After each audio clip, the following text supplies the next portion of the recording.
Untuk paragraph 2, paragraph 3, paragraph 4, the same thing. Still uses the formula TEE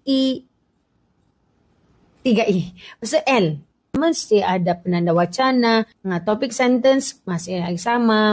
Mesti ada elaboration, example, explanation. Satulah yang saya rasakan ramai pelajar yang tidak faham. So ada TEEEL kan? 5 benda. Jadi 5 ayat. Saya tahu tu teacher. Enggak Jo. 1 ayat sini, 1 ayat sini. Okay, 2 ayat.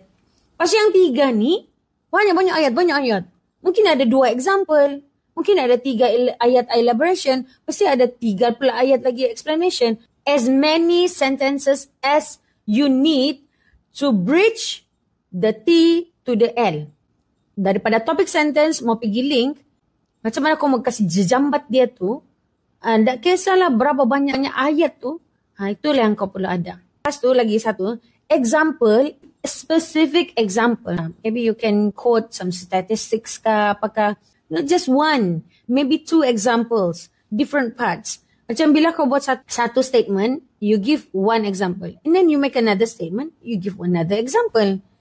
Contohlah kan, kita bagi statement yang kata, kalau budak ni kena pressure, diorang akan dapat mental health issues kan? Dalam hashtag tu lah. When we get to that point, kita sudah buat statement tu, we have made that argument in our essay, kita mestilah bagi dia punya contoh. Bagi yang spesifik, contohnya ada yang case the boy who stabbed his mother and killed his mother in fact and wounded his brother. Beberapa bulan yang lalu, case tu kan the news got viral. Based on the investigation, it is found that he did that because he was so stressed being pressured by his late mother. Itu boleh jadi contoh yang spesifik lah. Ni, kamu tengok ni. Semua ni, satu perenggan. Just for me to relate from the T to the L. Mengambil ruang satu page. Lepas tu, kau rasa tak boleh? Boleh, kau boleh. Kau boleh Jo, kau boleh.